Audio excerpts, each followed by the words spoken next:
வணக்கம். இன்னைக்கு நாம ஜனாங்கிற ஒரு டீச்சர் அவங்க அனுபவத்திலிருந்து உருவாக்குன ஒரு சூப்பரான வழிகாட்டிய பத்தி தான் பார்க்க போறோம். இது வெறும் பாடத்தை எப்படி நடத்தணும்னு சொல்றது மட்டும் இல்ல, ஒரு ஸ்டூடெண்டோட எதிர்காலத்தையே எப்படி உருவாக்கலாம், அவங்க வாழ்க்கையை எப்படி மாத்தலாம்னு சொல்லுது. வாங்க பார்க்கலாம். சரி, முதல்லயே ஜனா ஒரு ரொம்ப பவர்ஃபுல்லான விஷயத்தோட தான் ஆரம்பிக்கிறாங்க. ஒரு டீச்சர்னா கலங்கரை விளக்கம் மாதிரி அப்படின்னு சொல்றாங்க. யோசிச்சு பாருங்க, ஒரு டீச்சர்னா வெறும் பாடம் சொல்லி கொடுக்கற ஆள் மட்டும் கிடையாது. அவங்க ஒரு வழிகாட்டுற ஒளி மாதிரி, நம்ம சமூகத்துக்கே ஒரு பெரிய தூண் மாதிரி. உண்மைய சொல்லப்போனா இந்த யோசனை ஒன்னும் புதுசில்ல. இது காலங்காலமா இருக்கிற ஒரு உண்மை. நம்ம வரலாறுல இருந்த பெரிய பெரிய அறிஞர்கள் எல்லாம் நீங்க செய்ய போற இந்த டீச்சிங் வேலைய பத்தி என்ன சொல்லிருக்காங்கன்னு பாப்போமா? பாருங்க, சாக்ரட்டிஸ் என்ன சொல்றாருன்னு. ஒரு டீச்சரோட வேலை விஷயங்களை அப்படியே ஸ்டூடெண்ட் மனசுல திணிக்கிறது இல்லையா, அதுக்கு பதிலா அவங்களா யோசிக்க வைக்கிறது தான் ஒரு டீச்சரோட உண்மையான வேலைன்னு சொல்றாரு. அடுத்த அரிஸ்டாட்டல் அவர் சொல்றது இன்னும் ஒரு படி மேல. அதாவது வெறும் மூளைக்கு மட்டும் பாடம் சொல்லி கொடுத்துட்டு மனசுக்கு, அதாவது நல்ல குணங்களுக்கு எதுவும் சொல்லி கொடுக்கலனா அதுவே ஒரு முழுமையான கல்வி கிடையாதுன்னு சொல்றாரு.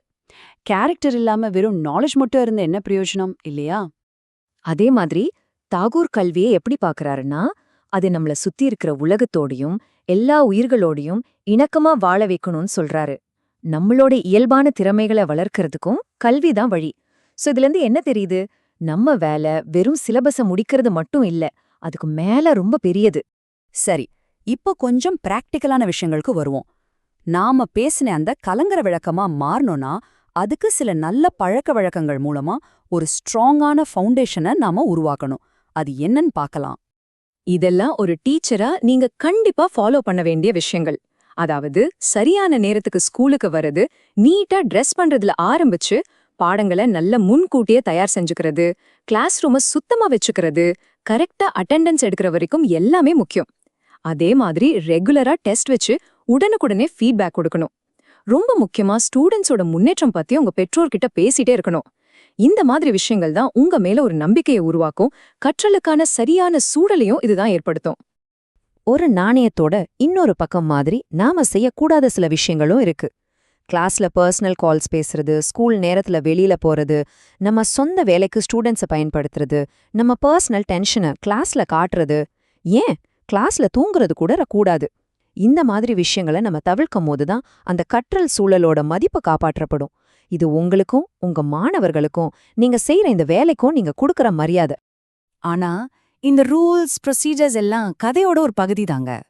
உண்மையான ரொம்ப ஆழமான தாக்கம் எதிலிருந்து வருது தெரியுமா? அது இதை விட ரொம்ப ஆழமான ஒரு விஷயத்துல இருந்து வருது. ஜனா சொல்ற இந்த விஷயம் ரொம்ப முக்கியமானது. ஒரு சிறந்த மாணவனா அன்பால தான் உருவாக்க முடியும், மிரட்டி அடக்கி உருவாக்க முடியாது. அதாவது கண்டிப்பா விட கனெக்ஷன் தான் ரொம்ப பவர்ஃபுல். யோசிச்சு பாருங்க, ஒரு நல்ல டீச்சரை அவங்க வாங்கின அவார்ட்ஸ் வச்சு சொல்லிட முடியாது. அவங்க ஸ்டூடெண்ட்ஸ் அவங்க மேல வச்சிருக்கிற பாசத்தை வச்சுதான் சொல்ல முடியும். இதுக்கு ஜனா ஒரு வழி சொல்றாங்க. மியூசிக், ஆர்ட், அப்புறம் நல்ல சூடான குரூப் டிஸ்கஷன்ஸ், இந்த மாதிரி கிரியேட்டிவான விஷயங்களை கிளாஸ்ல கொண்டு வாங்கன்னு சொல்றாங்க. இதெல்லாம் வெறும் ஜாலியான ஆக்டிவிட்டீஸ் மட்டும் இல்ல, இது மாணவர்களோட புலன்களை தூண்டி அவங்களோட வாழ்க்கைக்கு தேவையான முக்கியமான திறமைகளை வளர்க்கும். சரி, இதெல்லாம் கேட்க நல்லா இருக்கு. ஆனா நிஜத்துல இது எப்படி ஒர்க் அவுட் ஆகும்? ஒரு மாணவனை தப்பா எடை போடாம அவனோட ஒரு கனெக்ஷன் ஏற்படுத்திக்கிட்ட ஒரு டீச்சரோட கதை மூலமா இதை புரிஞ்சுக்கலாம் வாங்க. இது உண்மையிலேயே மனசை தொடுற ஒரு கதை. இந்த கதையோட ஹீரோ, இல்ல அப்போதைக்கு வில்லன், முகிலன். எப்பவும் அழுக்கா, கவனமே இல்லாம, எதையுமே சரியா செய்யாம, இப்படி இருக்கக்கூடாதுன்னு சொல்றதுக்கு ஒரு எடுத்துக்காட்டா இருந்தான். அவனோட டீச்சர் சுமதிக்கு அவனை சுத்தமா பிடிக்கல. அவங்க பார்வையில அவன்கிட்ட ஒரு நல்ல விஷயம் கூட கிடையாது. அவனோட ரிப்போர்ட் கார்டுல இருக்கிற மார்க்ஸ் சுமதி டீச்சரோட கோவத்தையும் விரக்தியையும் தான் காட்டுச்சு. ஆனா ஒரு நாள் ஹெட்மாஸ்டர் சுமதி டீச்சரை கூப்பிட்டு முகிலனோட பழைய ஸ்கூல் ரெக்கார்ட்ஸ காட்டுறாரு. அப்போதான் உண்மை தெரிய வருது. டீச்சர் பார்த்தது ஒரு ஒழுங்கு இல்லாத மோசமான பையனை. ஆனா அந்த ரெக்கார்ட்ஸ் காட்டினது அவங்க அம்மாவுக்கு குணப்படுத்த முடியாத நோய் வந்து அப்புறம் அவங்க இறந்ததால ரொம்பவும் மனசுடைஞ்சு போன ஒரு புத்திசாலி பையனை. அந்த நிமிஷம் சுமதி டீச்சரோட பார்வை மொத்தமா மாறுச்சு. அந்த ரெக்கார்ட்ஸை பார்த்ததும் சுமதி டீச்சருக்கு புரிஞ்சிடுச்சு. நான் என்ன செய்யணும்னு எனக்கு இப்ப தெரியுதுன்னு அவங்க மனசுக்குள்ள சொல்லிக்கிட்டாங்க. அதுக்கப்புறம் அவங்க கண்ணுக்கு முகிலன் ஒரு பிரச்சனையா தெரியல, உதவி தேவைப்படுற ஒரு குழந்தையா தெரிஞ்சான். அந்த வருஷத்தோட கடைசில ஸ்டூடெண்ட்ஸ் எல்லாரும் டீச்சருக்கு கிஃப்ட் கொடுத்தாங்க. முகிலனும் ஒரு கிஃப்ட் கொடுத்தான். ஆனா அது ரொம்ப பழைய மட்டமான ஒரு பரிசு, பாதி காலியான ஒரு பெர்ஃப்யூம் பாட்டில், அப்புறம் ஒரு உடைஞ்ச பிரேஸ்லெட். மத்த பசங்க எல்லாம் அதை பார்த்து சிரிச்சாங்க. ஆனா சுமதி டீச்சர் எதுவுமே சொல்லாம அமைதியா அந்த பெர்ஃப்யூம் அடிச்சுக்கிட்டு அந்த பிரேஸ்லெட்டை கையில போட்டுக்கிட்டாங்க. அப்போ முகிலன் மெதுவா சொன்னா, இப்போ உங்ககிட்ட இருந்து எங்க அம்மா வாசனை வருது டீச்சர். அந்த ஒரு வரி எல்லா உண்மையும் சொல்லுச்சு. அது அவனோட இறந்து போன அம்மாவோட பெர்ஃப்யூம், அவங்க போட்டிருந்த பிரேஸ்லெட். அவன் கொடுத்தது ஒரு பரிசில்ல, அவன் அவனோட நினைவுகளை பகிர்ந்துக்கிட்டான், அவனோட இதயத்தையே அவங்க கிட்ட கொடுத்தான். சுமதி டீச்சரோட அந்த ஒரு கருணையான செயல் முகிலனோட வாழ்க்கையே மாத்திடுச்சு. அவனோட அத்தனை திறமைகளும் வெளியே வர ஆரம்பிச்சது. வருஷங்கள் போச்சு. ஒவ்வொரு வருஷமும் முகிலன் கிட்ட இருந்து ஒரு லெட்டர் வரும், நான் பார்த்ததிலே நீங்க தான் பெஸ்ட் டீச்சர்னு. அப்புறம் காலப்போக்குல தொடர்பு விட்டு போச்சு. பல வருஷங்களுக்கு பிறகு ஒரு நாள் ஒரு கல்யாண பத்திரிக்கை வருது. யார்கிட்ட இருந்து தெரியுமா? டாக்டர் முகிலன் கிட்ட இருந்து.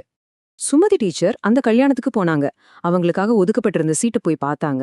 அங்க ஆசிரியேன்னு எழுதப்பட்டிருக்குல்ல, அதுக்கு பதிலா அம்மான்னு எழுதி இருந்துச்சு. முகிலன் அவங்கள மறக்கவே இல்ல. தன்னோட உலகம் இருண்டு போன சமயத்துல ஒரு தாயா இருந்து தனக்கு வழிகாட்டின அந்த டீச்சரை அவன் மறக்கவே இல்ல. கல்யாணத்துல முகிலனோட மனைவி கிட்ட சுமதி டீச்சர் ஒன்னு சொன்னாங்களாம், முகிலன் மட்டும் என் வாழ்க்கையில வரலனா ஒரு டீச்சர் முதல்ல அவங்க மாணவர்களுக்கு ஒரு அம்மாவா இருக்கணுங்கிற உண்மையை நான் கத்துக்கிட்டே இருக்க மாட்டேன்னு. இதுதான் இந்த கதையோட முக்கியமான பாடம். சோ கடைசியா நாம யோசிக்க வேண்டிய முக்கியமான கேள்வி இதுதான். உங்க கிளாஸ் ரூம்ல இருக்கிற முகிலன் யாரு? ஒரு மாணவனோட நடத்தைய மட்டும் பார்க்காதீங்க, அவனோட ரிப்போர்ட் கார்டை மட்டும் பார்க்காதீங்க. அதுக்கு பின்னாடி பாருங்க, தனக்கான ஒரு கலங்கரை விளக்குக்காக காத்துக்கிட்டு இருக்கிற அந்த ஒரு மாணவனை கண்டுபிடிங்க. உங்களோட சின்ன கருணை அது அவனோட வாழ்க்கையை மாத்தக்கூடிய ஒரு பெரிய சக்தியா இருக்கலாம்.